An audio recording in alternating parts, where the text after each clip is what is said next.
looky here. I'm about to turn into my driveway, but I can't because there's a car parked blocking me.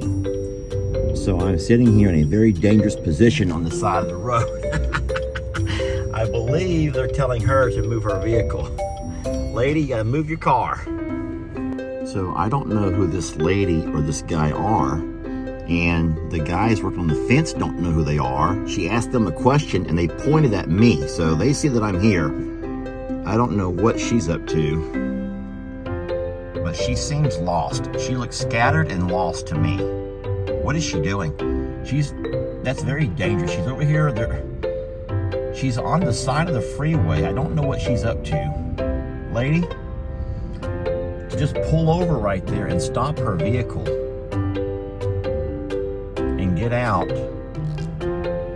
Anyway, look at the fence. It's coming up. Check that out. What's this lady doing? Oh, what is she waiting for? Is she gonna get stuck? She is gonna get stuck.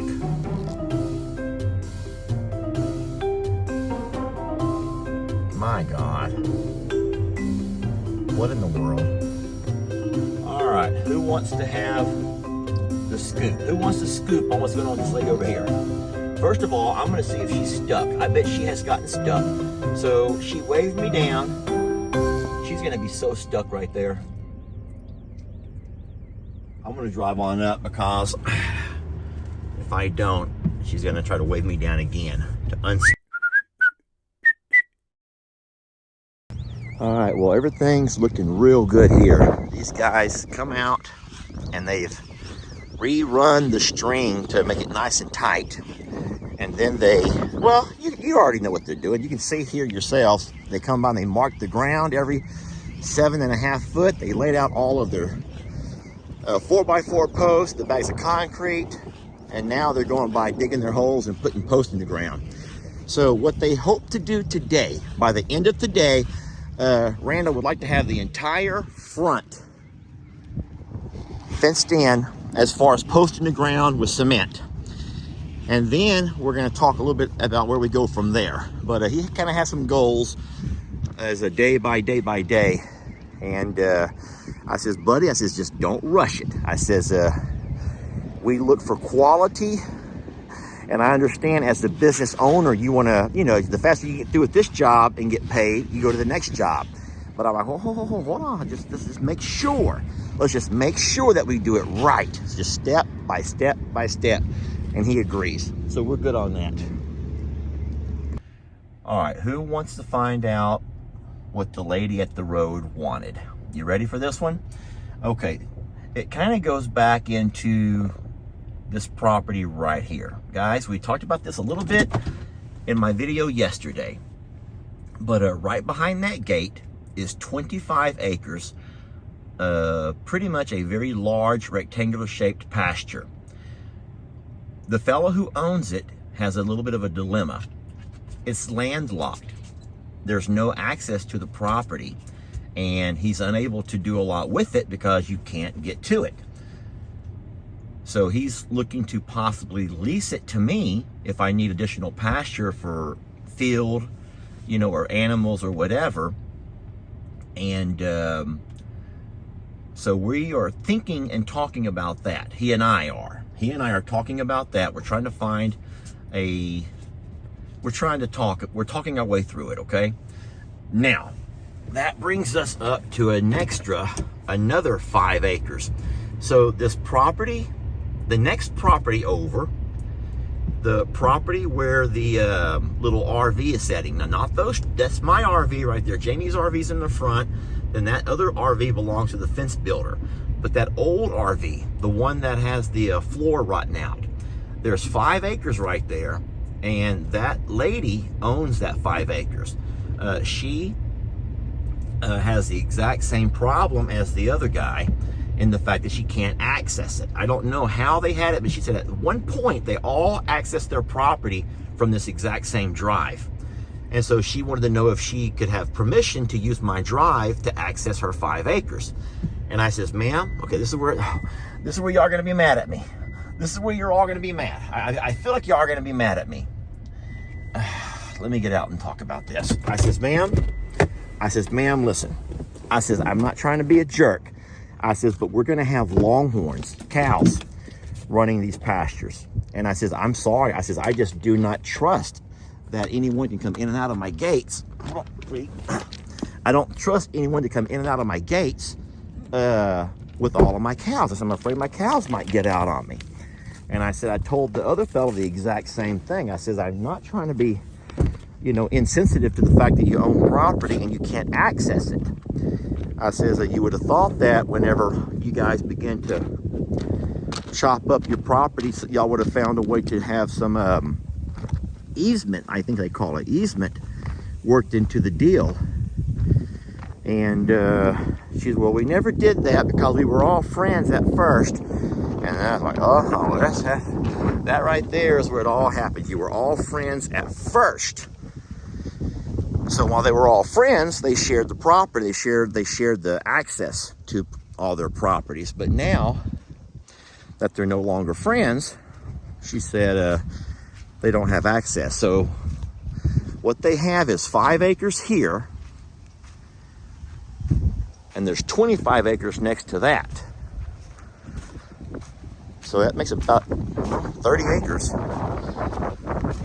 So yeah, she was not very happy. She was hoping that I would, her words were, I was hoping you'd be more neighborly. That's what she told me.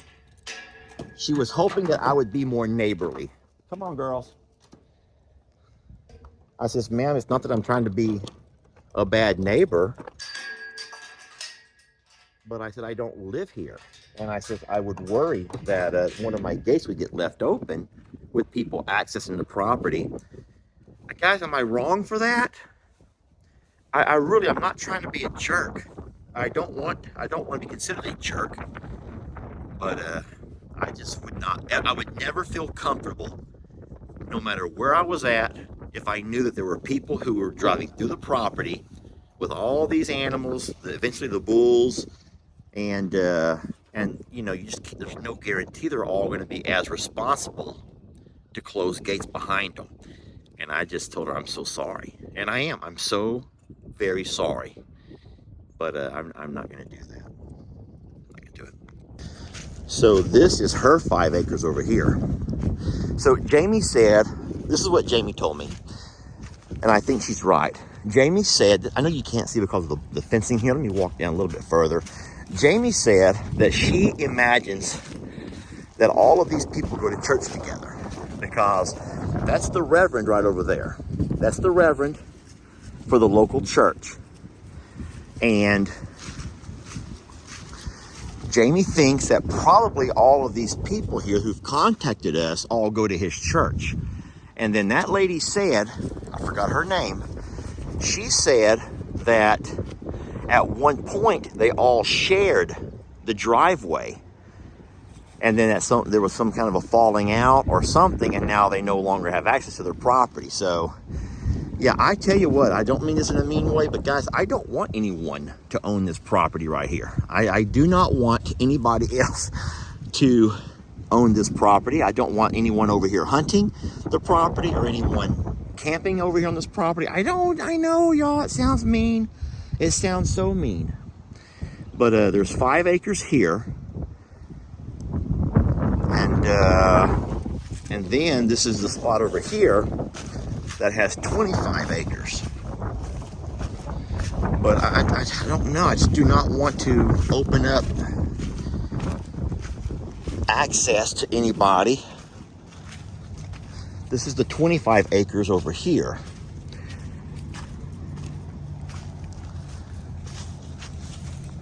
Anyway, that right there, my friends, is kind of what's what. And that's what's, now, would I be open to possibly talking to both of them, this fella and that lady? Maybe getting some, I don't know, it's too soon, y'all, it's too soon. I think that could be bushed hogged, cleaned up real nice. I don't know. Anyway, that's what's up. That's what's going on. All right, I've spoken again to both property owners. I got permission from the fellow with the 25 acres to clean it up a little bit. Lester, you're gonna clean all his property for what? I am. I'm going to clean it up a little bit and have a look at it. You can't really see a whole lot with everything the way it is. Everything's overgrown, but I am gonna take my bush hog over there and mow it out nice, and then I'll have a better idea of what it might potentially be as far as pasture or potential hay crop. And if we like it, then we may talk about an extended year lease. You don't want to lease it in short sections of time, because if you're going to go over there and fence and mow and work, you got to get at least a couple of years of a lease out of the deal. But and then I couldn't get a hold of the 5-acre lady, but I may contact both of them. Y'all come with me and let's go work on it a little bit, clean it all up nice, and then we will see what it looks like when we're done. And that might help us get a better idea of working with them or not. But listen, I'm going to ask this question again. Am I wrong for loving the fact that it's landlocked? So no one else can really live there or develop it? Is there anything legal that says I have to give them access? Like, do I have to give them access? And then would I be wise to go ahead and get a long-term lease agreement, which would open up more pasture for us, and potentially, well, keeping people off of there, number one, because it's leased to me, allowing my animals more room to graze and roam and more pastures to bale for hay. Let's just go clean it up a little bit and look at it. All right, so we're gonna have Uriel come over and do the tractor work for me.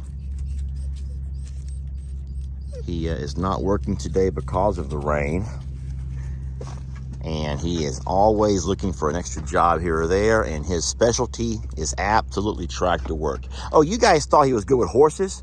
No. Horses is one thing. He's a lot better on a tractor.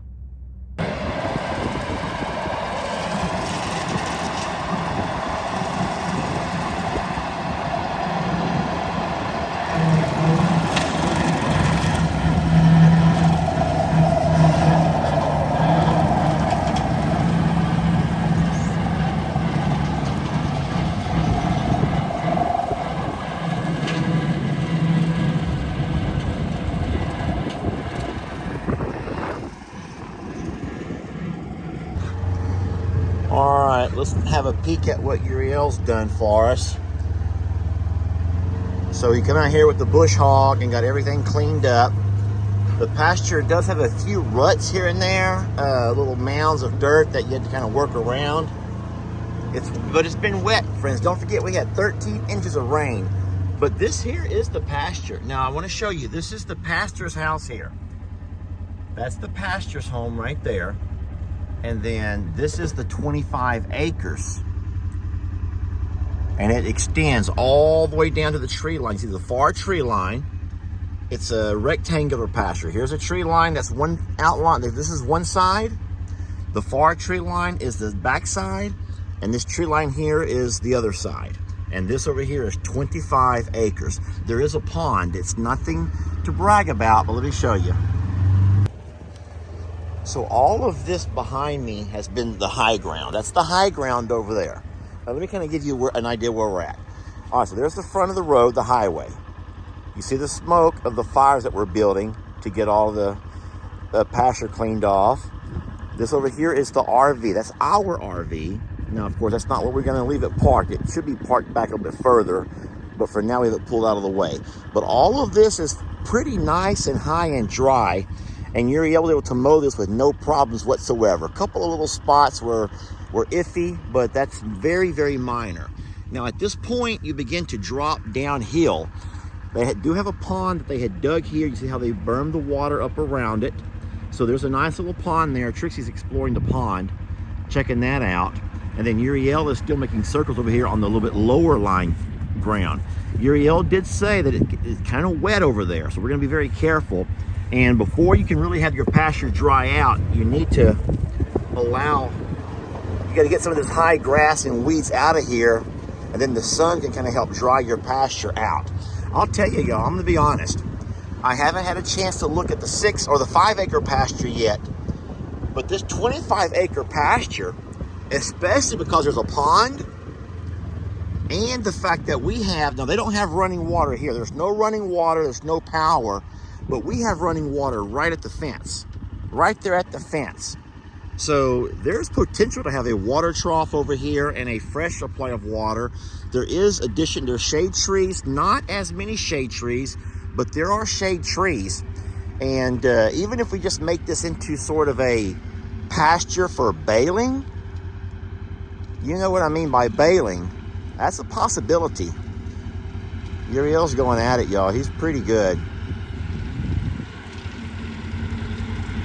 It does look wet over there, though. I can see mud on the tires.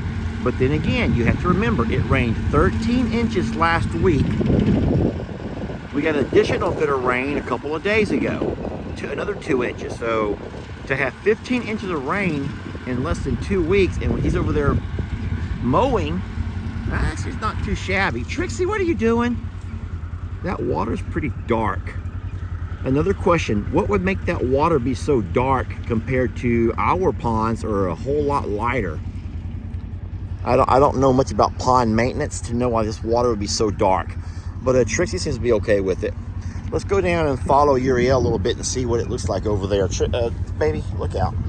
You guys hold on.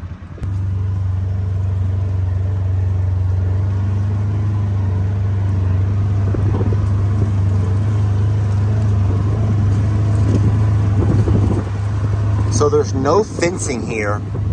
The border of his property is literally this creek. There's a creek, a pretty good sized creek. It's kind of a deep drop off over here.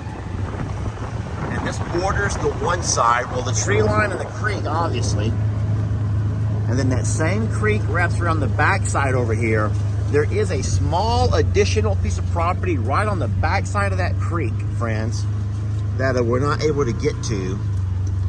But pretty much this just needs to be cleaned up and needs to be cultivated. A lot of times having animals grazing on a property can in itself do your cultivating.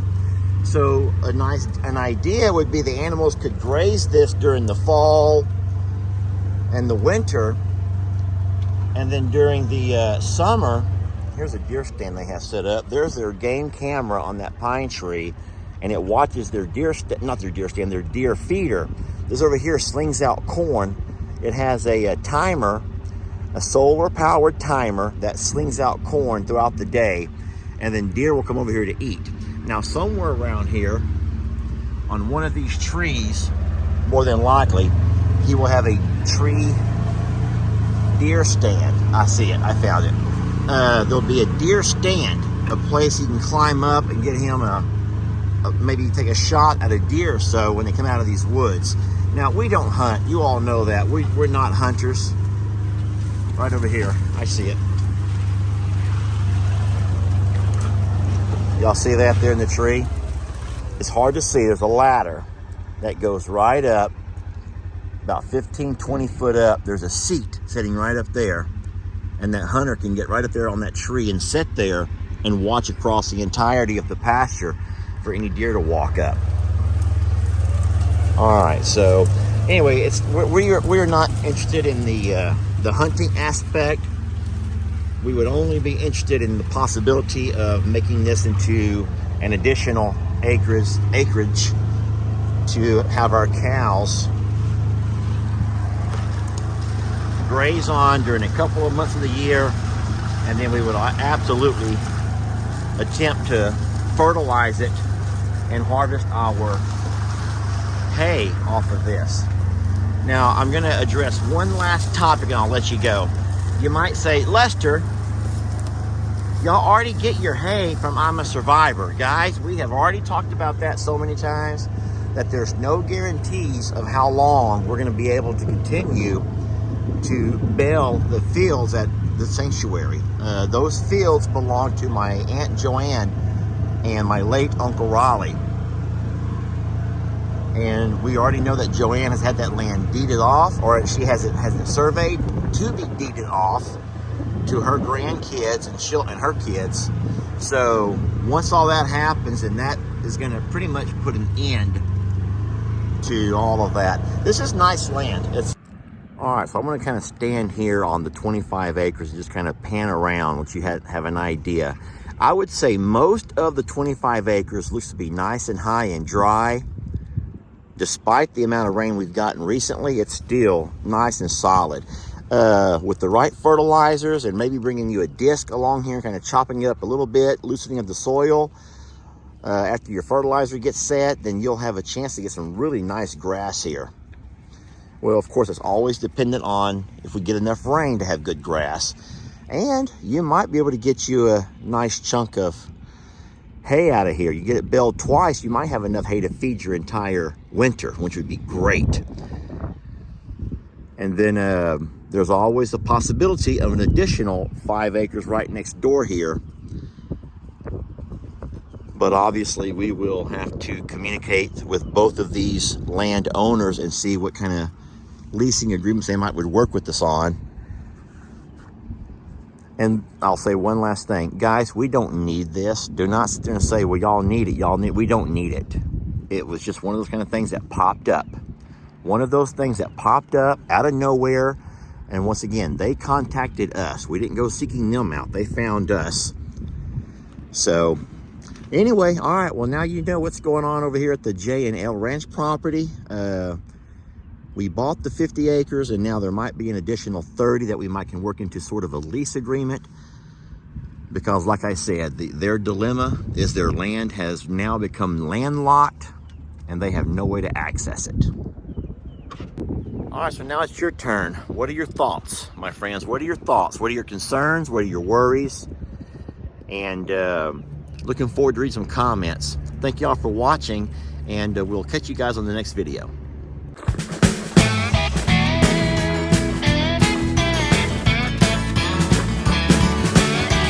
Don't let your troubles fester. Come watch Longhorn Lester. Yeah, something like that.